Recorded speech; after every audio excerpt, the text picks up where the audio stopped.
तो हाँ जी, सब बढ़िया। आज हम जानेंगे कि मखाना कैसे बनता है। मखाना बनने के पूरे प्रोसेस को आज हम बड़ी ही सरल भाषा में समझेंगे। आपको बता दें कि मखाना एक ड्राई फूड होता है। मखाना को धार्मिक पर्वों में उपवास के समय खाया जाता है। मखाने से कई प्रकार के मिठाई व पकवान भी बनाए जाते हैं और मखाना में भरपूर मात्रा में प्रोटीन पाया जाता है, इसीलिए इसे खाना हमारे सेहत के लिए काफी ज्यादा फायदेमंद माना गया है। चलिए अब बात करते हैं कि मखाना कैसे बनता है। मखाने की खेती तालाब में की जाती है। मखाने के बीज की बुआई से पहले तालाब से सारे जलकुंभियों और खरपतवार को निकालकर साफ कर देते हैं। तालाब साफ हो जाने के बाद तालाब में कुछ इस तरह से मखाने के बीज की बुआई की जाती है।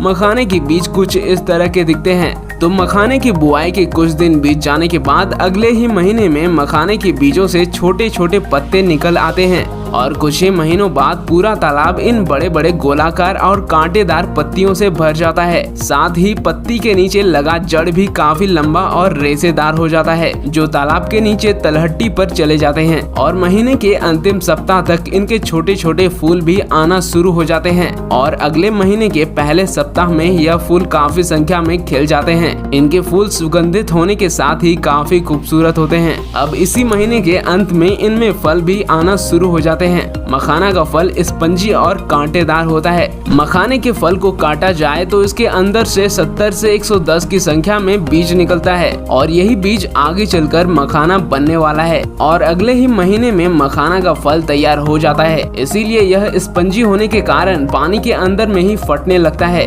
जिस कारण इसका बीज पानी पर तैरने लगता है और उन बीजों के चारों तरफ एक गुलाबी रंग का पतला सा लेयर होता है और जब एक दिन के बाद उनके ऊपर से गुलाबी रंग का कवर गलने के बाद सफेद हो जाता है, तब इनके बीज तालाब के अंदर तलहटी पर बैठ जाते हैं। फिर 1 से 2 महीने बाद मखाने का पत्ता भी गलना शुरू हो जाता है। इससे तालाब काफी गंदा हो जाता है, इसीलिए तालाब से उन पत्तों की भी सफाई कर ली जाती है और मखाने का जो बीज पानी के अंदर बैठ गया था, अब उन सभी को बाहर निकाला जाएगा, जिसके लिए वहाँ के किसान लकड़ी से बने टोकरी नुमा छलनी, जिसे वहाँ की भाषा में गांज भी कहा जाता है, उसी की मदद से कुछ इस तरह पानी के अंदर से मखाने के बीजों को निकालते हैं। यह काम वहाँ के किसान बड़ी ही मेहनत और लगन के साथ करते हैं, तो इनके मेहनत के लिए एक लाइक तो बनता है।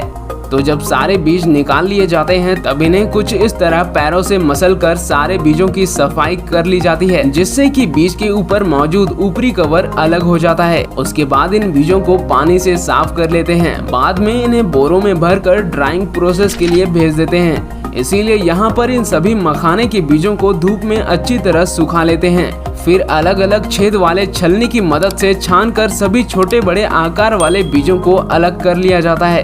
उसके बाद फिर से मखाने के बीजों को फैलाकर सुखाया जाता है, जिससे कि बीजों का रंग काला से गहरा लाल रंग का हो जाता है। तो अच्छी तरह सूख जाने के बाद इनके बीजों को मिट्टी की कढ़ाई में बालू के साथ डालकर अच्छी तरह भुना जाता है।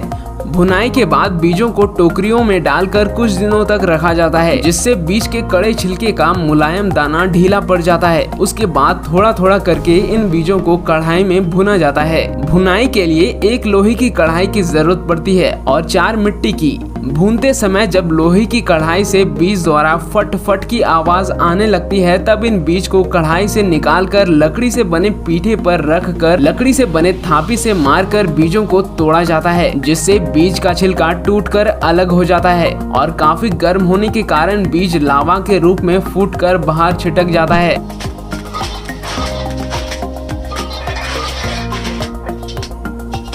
लेकिन अभी इन मखाने के लावे में भूसा और गंदगी मौजूद होता है, तो इसीलिए अब भूसा और गंदगी अलग करने के लिए सारे फूटे हुए मखानों को पॉलिशिंग वाले इस मशीन में डाल देते हैं, जिससे निकलने के बाद हमारा दूधिया मखाना बनकर तैयार हो जाता है और इनको पैकेट में भी भरकर पैक कर दिया जाता है और भेज दिया जाता है आप तक बिकने के लिए। दोस्तों, आप हमें कमेंट में यह लिखकर जरूर बताइएगा कि आपके यहाँ मखाना कितने रुपए प्रति केजी बिकती है। वैसे वीडियो नॉलेजेबल लगी हो तो इस वीडियो को एक लाइक जरूर कर दें और फ्यूचर में भी ऐसी ही वीडियोस आती रहेगी, तो इसीलिए आप हमारे चैनल को सब्सक्राइब जरूर करके रख लें। वैसे आप इन दोनों वीडियो पर भी क्लिक करके देख सकते हैं, क्योंकि दोनों ही वीडियो बहुत ज्यादा अच्छी है।